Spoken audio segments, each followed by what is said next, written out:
Hi guys, thanks for tuning in to the Scan Tool Network videos. We're looking today at a iCarsoft CR Ultra, which is a super high-end tool made by iCarsoft, and we're just demonstrating this in kind of like the real world with a Porsche 911 991 Carrera S. It's a 2013 model, and we've got quite a few dashboard warning lights, messages on the message sender there. So by the end of this video, we're going to use this tool to actually diagnose and reset all of these faults and just show you this tool in the real world. Now, this tool is quite an expensive tool. It's probably a dealer level, garage level tool. It's currently priced at around about £1,500, so it might be over and above what most DIY enthusiasts go for, but we do have other tools that can sort of do the same as this, the same as what I'm going to do in this vehicle. In any case, this tool goes over and above what most tools can do, but we're not going to be looking at those functions in this video, okay? We're just going to kind of just look at the basics in this video and get rid of all of the warning lights and diagnose the main systems, okay? So there's lots of different sort of options here, but first of all, what we're going to do is click onto diagnosis, and it gives you lots of different manufacturers. We have the European tab selected, and we're just looking for Porsche, so it's right here. Select Porsche. You'll notice that it's not wired, it's completely Bluetooth, so there is a Bluetooth dongle. You might see it right down there in the corner there. It's so it connects via Bluetooth, and then you can go through and ask the tool to find the faults, find the services. We're just going to manually select everything because we know exactly what we want. So we go so we click on 911. We need to find 991. And then it's got an option to do a health report, a scan of the whole vehicle, or you can select the system manually, which is what we're going to do. And then we'll be presented with a big list of systems which we could potentially diagnose, okay? So what we're going to do is we're going to start with the engine. So we'll start with the DME, Digital Engine Electronics. So it's this one here. We're going to find the fault code, look at all the different things that you could do, but we're going to look at the fault codes, and these are the fault codes that we've been getting. So one is a connection, it's like a network connection with the PSM. That's because we have also got a PSM fault, which is the ABS.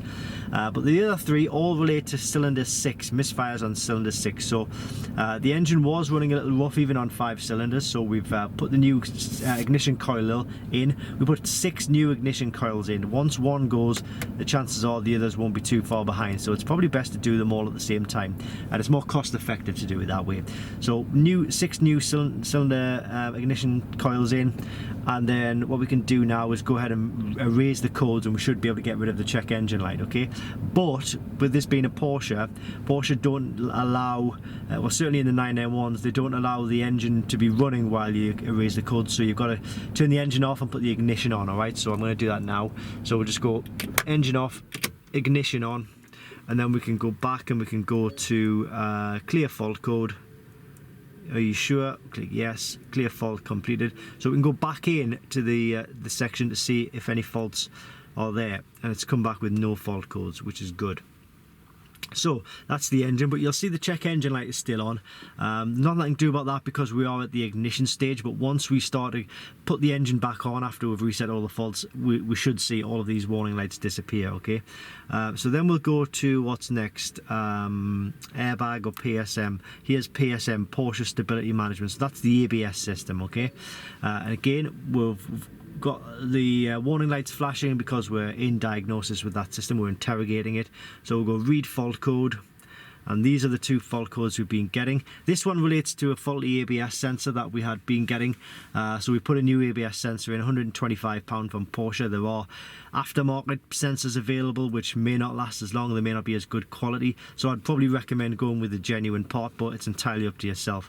This fault is like a bit of a crossover fault because we've also got a fault with the airbag system, and kind of like these three main systems are all kind of linked together when it comes to like the network. So that's something that we can reset though, because we just go clear fault codes, we put the new sensor in, click OK.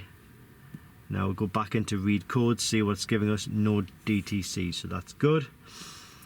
And then we look for the airbag system.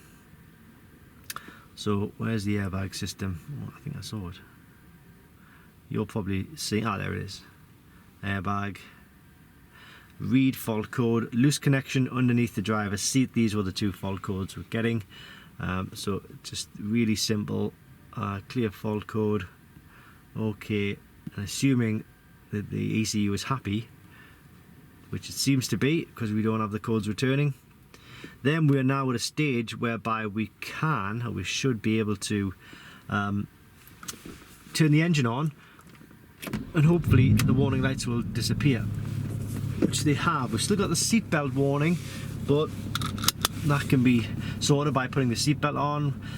The start-stop message will disappear once you put the front wheel back on and then start rolling the wheels. That's just because we've got the wheel off because of the ABS sensor.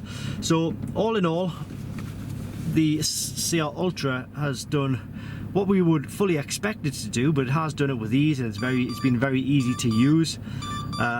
That's just a message telling us to remove the connector there from the OBD2 port, but it covers a huge range of manufacturers. You know, I've touched on 1% of what this tool can do, but I will pop the link to this kit in the description below this video. It is quite expensive, but as I say, if you are in an environment whereby you're something like a garage, a workshop, a mobile mechanic, or even a main dealer that wants to do certain things with other manufacturers' vehicles, let's say you look after a customer's VW, but you're a Porsche dealer, something like that, then this would be very handy for things like that. But I'll put the link in the description, and I hope it has helped, or at least if you were interested already in the CR Ultra and you were just looking for a little bit of content on it to see how it reacts to different vehicles, then this might have helped you. Thanks for watching, and I hope this helps.